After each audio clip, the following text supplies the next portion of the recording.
नमस्कार दोस्तों, सभी का एक बार फिर से स्वागत है आपके अपने चैनल साइंस ग्रुप बलवंत पे। और आज हम पढ़ने वाले हैं क्वेश्चन यानी PYQ, प्रीवियस ईयर क्वेश्चन। ठीक है, यानी हम जो पढ़ेंगे MCQ पढ़ेंगे, MCQ के साथ PYQ पढ़ेंगे, यानी वो चीज़ें अच्छे से पढ़ने वाले हैं। एक क्वेश्चन से किस प्रकार से प्यार से अच्छे से एक क्वेश्चन से हम 8-10 क्वेश्चन आराम से सोल्व कर सकते हैं। 8-10 क्वेश्चन उससे रिलेटेड हम कवर कर सकते हैं। ये चीज़ें हम पढ़ने जा रहे हैं। ठीक है, एक चैप्टर उठाएंगे, उससे जितने क्वेश्चन आए हुए हैं आज तक रिपीटेड क्वेश्चन हैं जो आ सकते हैं, आने की संभावना है। आप किसी भी एग्ज़ाम की अगर तैयारी कर रहे हो, किसी भी कम्पिटिटिव एग्ज़ाम की, तो आपको कमेंट बॉक्स में एक लिंक मिलेगा, वहाँ पे पूरी बायोलॉजी की प्ले लिस्ट मिलेगी और साइंस की प्ले लिस्ट है वो। वहाँ पर जाके आप पूरी की पूरी प्ले लिस्ट है उसको देख लीजिएगा। साइंस में आपका, साइंस का मतलब बायोलॉजी जो मैं पढ़ाता हूँ, उसके अंदर आपका नंबर एक भी नहीं कटेगा, मैं दावे के साथ कह सकता हूँ। ठीक है, तो इसी के साथ सभी को एक बार फिर से राम राम।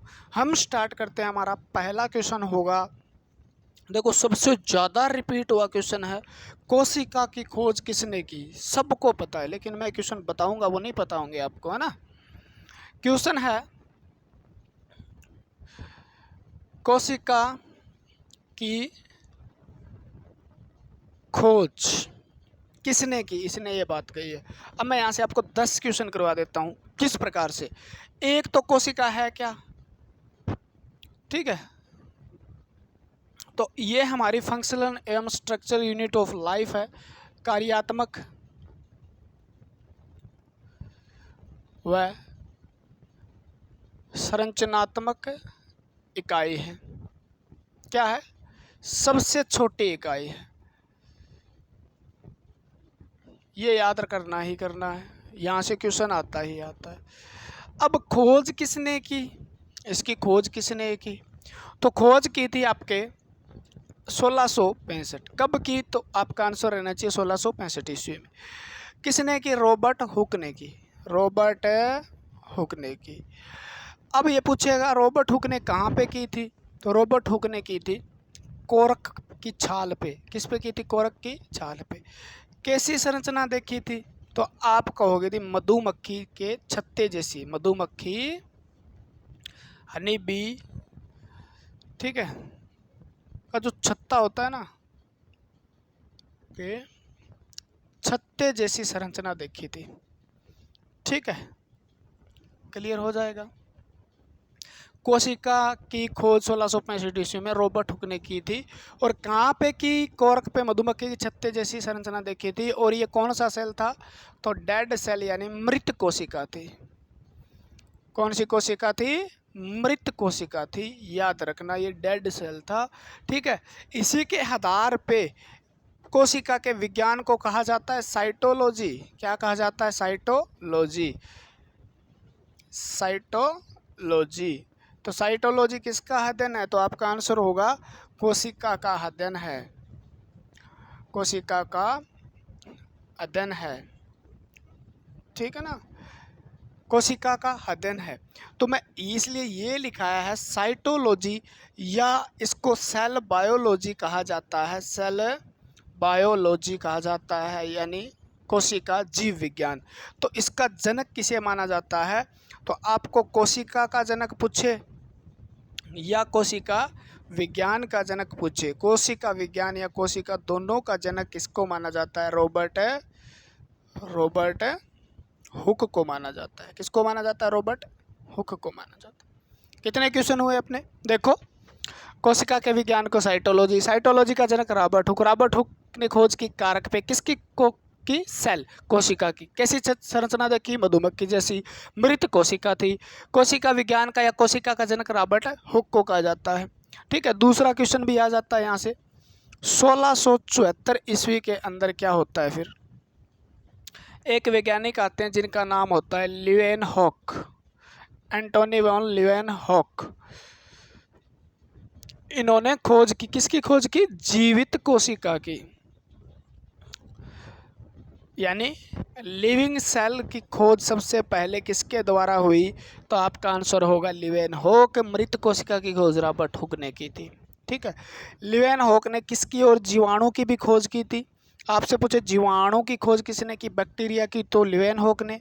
बैक्टीरियोलॉजी, जीवाणु विज्ञान, बैक्टीरियोलॉजी किसका अध्ययन है, जीवाणु विज्ञान, जीवाणुओं का अध्ययन है, जिसका जनक भी लीवेनहॉक को माना जाता है। माइक्रोबायोलॉजी, सूक्ष्म जीव विज्ञान का जनक भी, सूक्ष्म जीव विज्ञान का जनक भी किसको माना जाता है, सूक्ष्म जीव विज्ञान का जनक भी किसको माना जाता है, लीवेनहॉक को माना जाता है, लीवेनहॉक को माना जाता है। तो आपको खोज से रिलेटेड सारे क्वेश्चन कर लेने हैं। कोशिका की खोज किसने की, कब की, क्यों की, क्या नाम दिया, साइटोलॉजी किसका अध्ययन है। हो जाएगा ना, अरे हो जाएगा ना, इस तरीके से करोगे हो जाएगा, कोई दिक्कत तो नहीं है, ठीक है ना। तो आपको लिख लेना, ये बातें सारी की सारी अच्छी बातें हैं, प्यारी बातें हैं, ठीक है। सबसे छोटी इकाई किसी भी जीव की सबसे छोटी इकाई है कोशिका ही होती है, याद रखना। किसी भी जीव यानी लिविंग यानी सजीव, सजीव की भी छोटी इकाई क्या होती है, कोशिका। कोशिका क्या होती है, कोशिका, कोशिका, कोशिका। अगला क्वेश्चन है, जीवित कोशिका की खोज किसने की, तो 1674 ईस्वी में एंटोनी वॉन लीवेनहॉक ने जीवित कोशिका, लिविंग सेल को डिस्कवर किया था सबसे पहले, पौंड या तालाब के अंदर किया था, ठीक है। बैक्टीरिया को दांतों के अंदर जो गंद जमा होता है कई बार, उसके अंदर बैक्टीरिया की खोज की थी एंटोनी वॉन लीवेनहॉक ने, ठीक है। मानव शरीर की सबसे छोटी कोशिका, कितना प्यारा क्वेश्चन है अगला, कितना प्यारा, कितना मस्त है, जैसे आपकी तरह मस्त वाला क्वेश्चन है, कितना प्यारा है, देखो। हाय रे हाय, मानव शरीर की मानव शरीर की सबसे छोटी, smallest cell of a human body, मानव शरीर की सबसे छोटी कोशिका। यहाँ से आपको क्वेश्चन का आंसर दिया जाएगा। आप बताइए, मानव शरीर की सबसे छोटी कोशिका, आपसे फिर भी ये पूछ सकता है सबसे छोटी कोशिका क्वेश्चन पूछे आपसे, आपसे पूछे सबसे बड़ी कोशिका कौन सी है और सबसे बाहरी कोशिका कौन सी है, सबसे बाहरी, सबसे छोटी, सबसे बड़ी। सबसे छोटी आपको पता है PPL होता है, प्लूरो निमोनिया लिंक ऑर्गेनिज्म, यानी जिसको हम माइकोप्लाज्मा कहते हैं, तो उसका नाम PPLO भी है। माइकोप्लाज्मा की कोशिका सबसे छोटी कोशिका है, पादप किंगडम का जिसे जोकर कहा जाता है। सबसे बड़ी कोशिका आपके ऑस्ट्रिच एग की होती है, तो आप लिख लो शुतुरमुर्ग के अंडे की होती है। शुतुरमुर्ग के अंडा जो होता है, शुतुरमुर्ग का अंडा जो होता है वो सबसे बड़ी कोशिका होती है अपने आप में, और उसका वजन होता है लगभग 1400 से 1500 ग्राम के बीच होता है, यानी 1.5 किलो के लगभग होता है। तो सबसे बाहरी कोशिका भी कौन सी है, शुतुरमुर्ग के अंडे की। सबसे बड़ा अंडा शुतुरमुर्ग का अंडा, न उड़ने वाला पक्षी शुतुरमुर्ग, अंडा जो है सबसे बड़ी कोशिका शुतुरमुर्ग के अंडे की, सबसे बड़ा पक्षी शुतुरमुर्ग, ठीक है ना। तो शुतुरमुर्ग के बारे में ये क्वेश्चन भी है। मानव शरीर की छोटी कोशिका शुक्राणु है, क्या है, शुक्राणु, स्पर्म है। और यहाँ पर लिखा आ जाता बड़ी कोशिका, बाकी सारा वही, तो अंडाणु है। सबसे बड़ी कोशिका कौन सी है, अंडाणु है, ठीक है।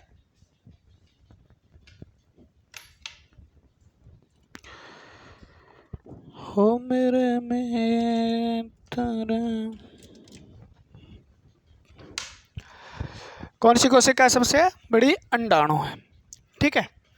अब पूछ ले रक्त की सबसे छोटी कोशिका, रक्त की छोटी कोशिका, तो आपको आंसर देना है RBC है। और सबसे रक्त की सबसे बड़ी कोशिका पूछ ले तो आपका आंसर देना है WBC है, ठीक है। रेड ब्लड कॉर्पुस्कल्स, वाइट ब्लड कॉर्पुस्कल्स है, समझ में आई बात। छोटी बड़ी शुक्राणु क्या है आपको पता होना चाहिए, स्पर्म है, और ये किसमें है, नर का जनन कोशिका है, मेल रिप्रोडक्टिव सेल है, नर जनन कोशिका है, मेल गैमेट है। और ये ओवम जो है मादा जनन कोशिका है, मादा जनन कोशिका है। फीमेल रिप्रोडक्टिव या फीमेल गैमेट है ये। दोनों के मिलने से बच्चे का निर्माण होता है, यानी जाइगोट का निर्माण होता है, और जाइगोट से फिर भ्रूण बनता है। आपको पता है भ्रूण से पूरा का पूरा शिशु बनता है, शिशु से वयस्क बनता है। ये चीज़ें आपको पढ़ लेनी है, ठीक है ना। तो ये क्वेश्चन आपके हो जाने चाहिए मेरे हिसाब से, छोटी बड़ी के बारे में क्लियर हो जाएगा। पाचन थैली किस कोशिकांग को कहा जाता है? तो सबसे पहले आपको पता होना चाहिए, क्या पता होना चाहिए? पता होना चाहिए पाचन की थैली, पाचन की थैली, पाचन की थैली, पाचन की थैली किस कोशिकांग को कहा जाता है? तो आपका आंसर क्या रहेगा? तो देखो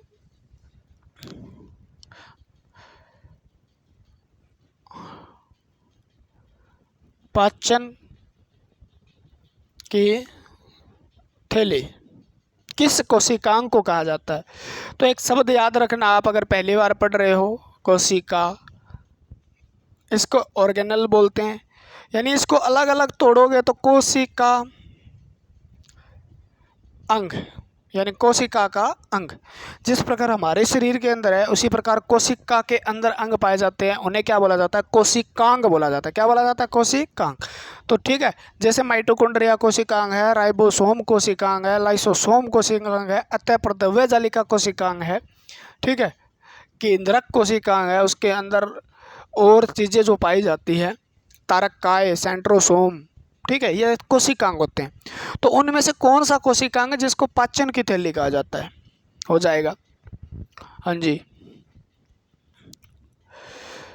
तो पाचन की थैली किसे कहा जाता है? किस कोशिकांग को कहा जाता है? आपको पूछ ले प्रोटीन की फैक्ट्री किसे कहा जाता है? प्रोटीन की फैक्ट्री किसे कहा जाता है? आपसे ये पूछ ले आत्महत्या की थैली किसे कहा जाता है? आत्म सुसाइड बेग, आत्महत्या की थैली किसे कहा जाता है? आत्महत्या की जगह आपसे पूछ ले आत्मघाती की थैली किसे कहा जाता है? कोशिका से रिलेटेड है। कोशिका में कोशिका किसको कहा जाता है? कोशिका में कोशिका,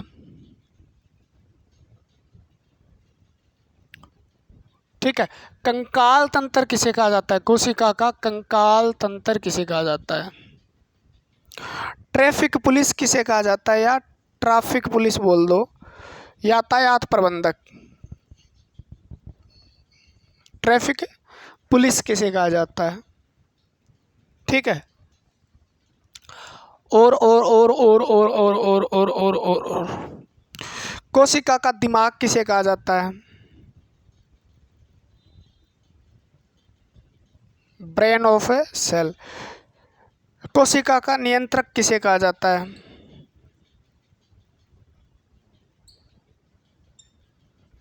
ये क्वेश्चन आपको फ्यूचर के अंदर पूछे जा सकते हैं, ठीक है।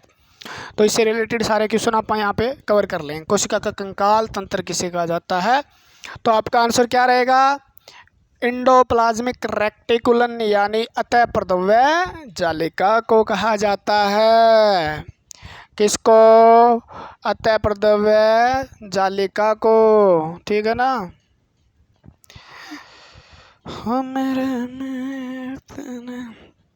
ठीक हो सारे?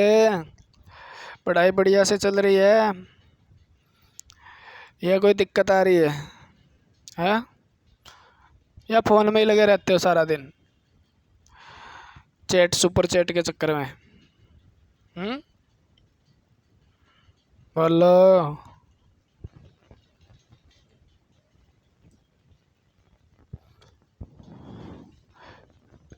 कोशिका में कोशिका किसको कहा जाता है? ठीक है, तो कोशिका में कोशिका कहा जाता है राइबोसोम को, राइबोसोम को कहा जाता है। किसको कहा जाता है? राइबोसोम, ठीक है। पाचन की थैली राइबोसोम को कहा जाता है। पाचन की थैली किसको कहा जाता है? राइबोसोम को। प्रोटीन की फैक्ट्री भी राइबोसोम को कहा जाता है, क्योंकि यहाँ पे प्रोटीन का निर्माण होता है। क्या हो जाता है यार इस मार्कर को भी? आत्महत्या की थैली लाइसोसोम को कहा जाता है। आत्महत्या की थैली लाइसोसोम को। आपसे ये पूछ ले, एटम बम किसे कहा जाता है? एटम बम किसे कहा जाता है? तो वो भी किसको कहा जाता है? लाइसोसोम को कहा जाता है। किसको? लाइसोसोम को। आत्मघाती थैली भी लाइसोसोम को। ट्रैफिक पुलिस कहा जाता है गोल्जी काय को। गोल्जी काय को कहा जाता है भैया। कोशिका का दिमाग केंद्रक को कहा जाता है, न्यूक्लियस को कहा जाता है। और कोशिका को नियंत्रण करने वाला भी केंद्रक है, तो कंट्रोलर ऑफ सेल भी इसे कहा जाता है। ठीक है। कंकाल तंत्र इसलिए कहा जाता है क्योंकि वो एक क्या करती है? कोशिका को आकार देने का काम करती है। तो अतःप्रदेवजालिका कोशिका में कोशिका यानी कोशिका के अंदर राइबोसोम काम कर रहा है, वो काम कोशिका करती है। उसी प्रकार से मैं बताऊंगा। आपको ये भी पूछा जा सकता है, सर्वव्यापी कोशिकांग कौन सा है? सर्वव्यापी कोशिकांग किसे कहा जाता है? तो सभी कोशिकाओं के अंदर पाया जाने वाला कोशिकांग सर्वव्यापी कोशिकांग, जिसका नाम है राइबोसोम। ठीक है ना। आपसे अभी ये भी पूछा जा सकता है, पावर हाउस किसे कहा जाता है? पावर हाउस, ऊर्जा ग्रह। ऊर्जा ग्रह किसे कहा जाता है? या आपसे पूछा जा सकता है, कोशिका का श्वसन अंग किसे कहा जाता है? श्वसन अंग किसे कहा जाता है? तो ये तीनों एक के ही नाम है, जिसको हम माइटोकॉन्ड्रिया कहते हैं। माइटोकॉन्ड्रिया यानी सूत्र कणिका जिसको कहते हैं। ठीक है। तो याद कर लेना, ये चीज़ें भी काम आएगी। अगर आपको ये चीज़ समझ में नहीं आई भी क्यों कहा जाता है, तो आप प्ले लिस्ट में जाइए, वहाँ से करिए। सब कुछ क्लियर हो ना जाए तो पैसे वापस, पैसा वसूल क्लास होगी। ठीक है। अगला क्वेश्चन आपका, देख कितने प्यारे प्यारे क्वेश्चन करवा दिए रहे आपको फ्री में, है ना। और आपको इज्जत भी नहीं है इसकी। केंद्रक झिल्ली किससे बनी होती है? अब देखो कुछ चीज़ें हैं हमारे केंद्रक कोशिका से रिलेटेड। क्या है? केंद्रक झिल्ली का पूछा है इसने। केंद्रक झिल्ली किससे बनी होती है? अब मैं आपको बता देता हूँ। केंद्रक झिल्ली होती है एक, कोशिका झिल्ली भी होती है। एक कोशिका भित्ति भी होती है। ठीक है। केंद्रक की झिल्ली, कोशिका भित्ति, कोशिका झिल्ली। अगर वो पूछे केंद्रक की झिल्ली जो है वो किससे बनी होती है, तो लिपोप्रोटीन से बनी होती है। किससे बनी होती है? लिपोप्रोटीन से। केंद्रक की बात कर रहे हैं हम, लिपोप्रोटीन, लिपिड और प्रोटीन से मिलकर बनी होती है लिपोप्रोटीन की।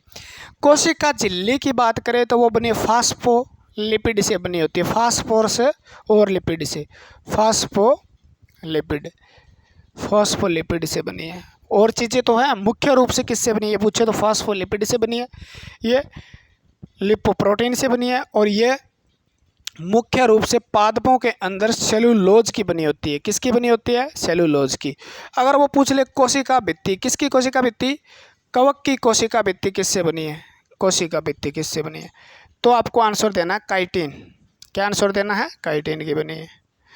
वो पूछ ले शैवाल की कोशिका भित्ति किससे बनी है, तो आपको आंसर देना है सेलुलोज की। और ये आपसे अगर पूछे बढ़िया सा और क्वेश्चन डाइटम, या आपसे पूछे जीवाणु की कोशिका भित्ति किससे बनी है? जीवाणु, बैक्टीरिया की सेल वॉल किससे बनी है, तो ग्लाइकोप्रोटीन।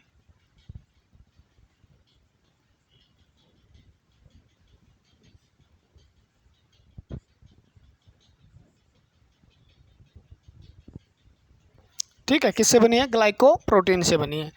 तो यानी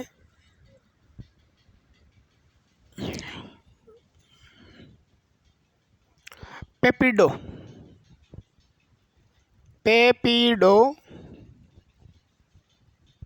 ग्लाइकेन की बनी है।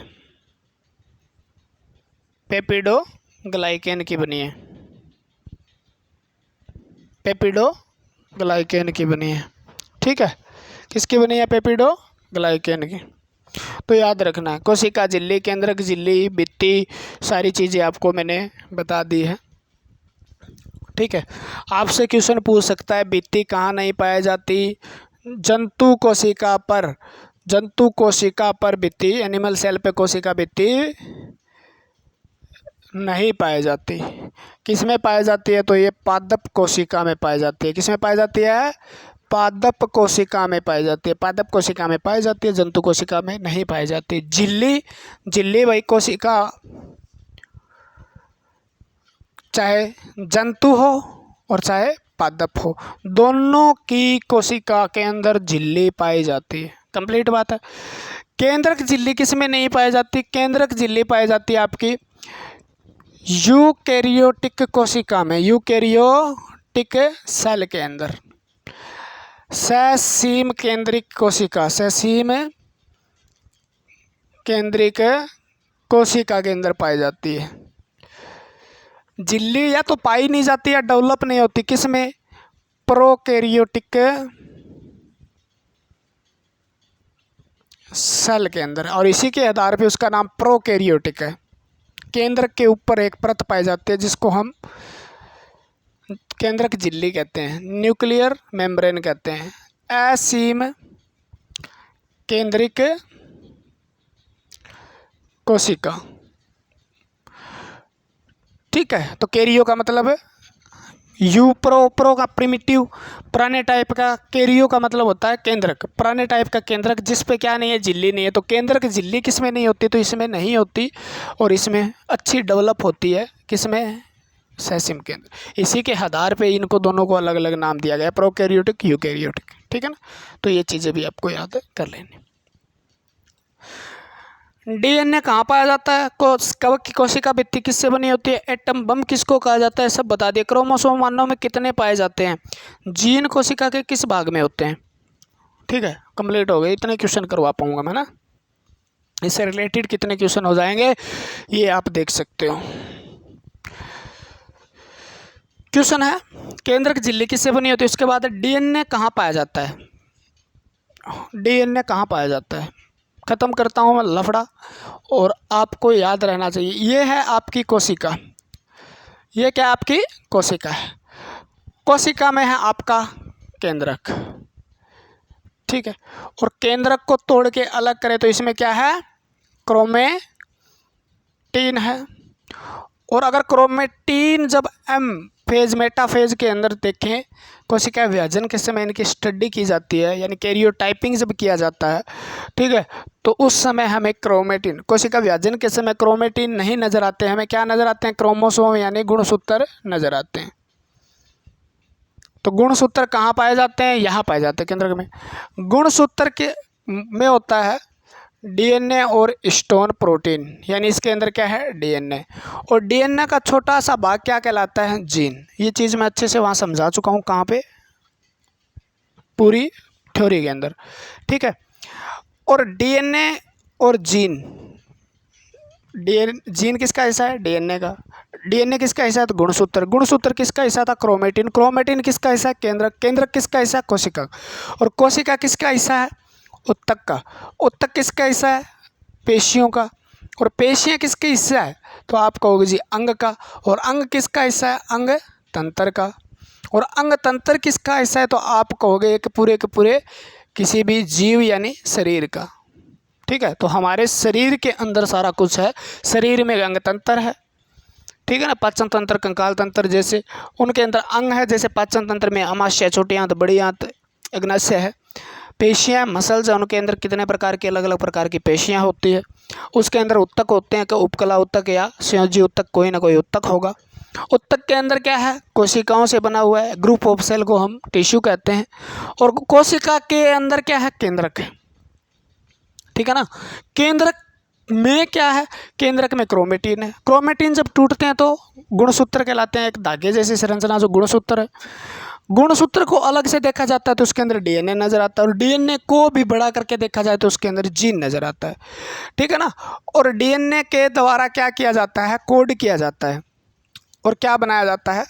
आरएनए, राइबो न्यूक्लिक एसिड बनाया जाता है, आरएनए बनाया जाता है। ठीक है, तो ये सारे केंद्रक के ही भाग हैं। क्या है, केंद्रक के ही भाग। तो डीएनए कहाँ पाया जाता है, केंद्रक में गुणसूत्र, केंद्रक में क्रोमेटिन, केंद्रक में जीन, आरएनए केंद्रक, सब केंद्रक के अंदर पाए जाते हैं। ठीक है, गुणसूत्र की बात करें तो मानव के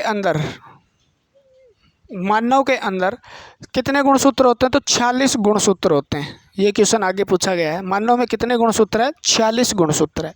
अगर हम बात करें जोड़े की तो कितने जोड़े होते हैं, तो 23 जोड़े होते हैं।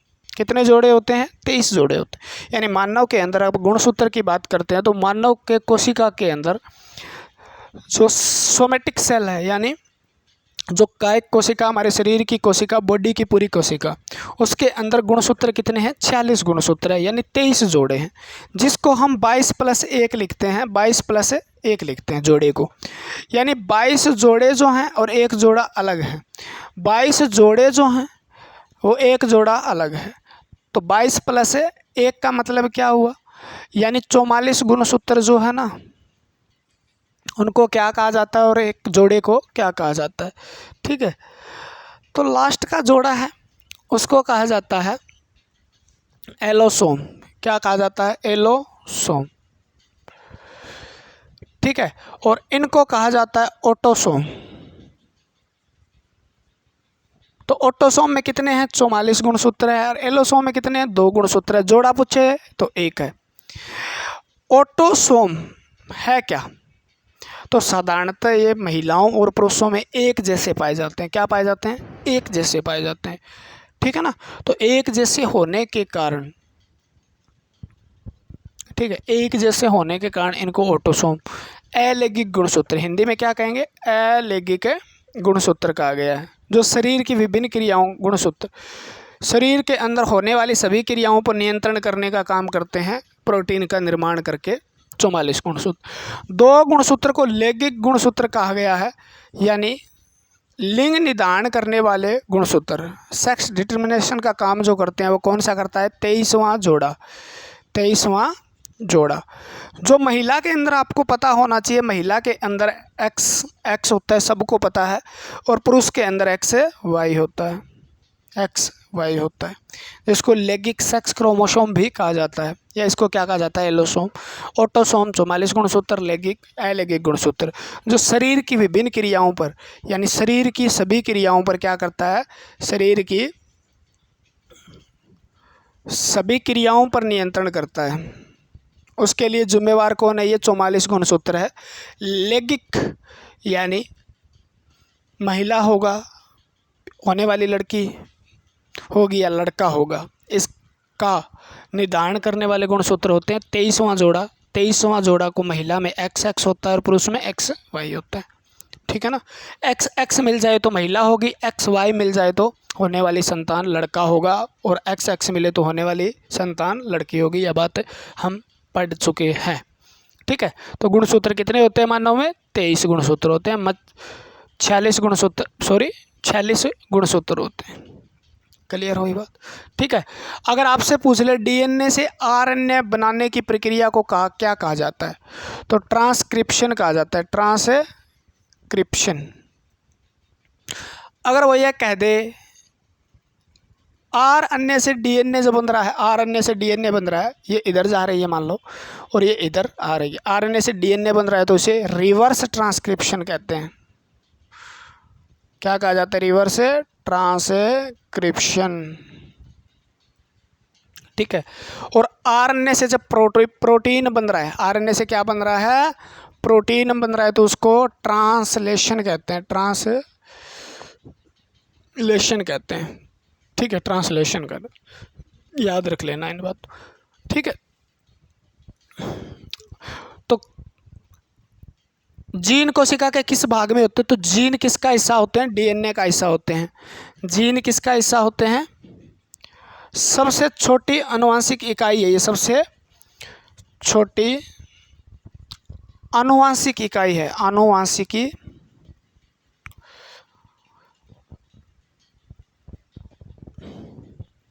इकाई है।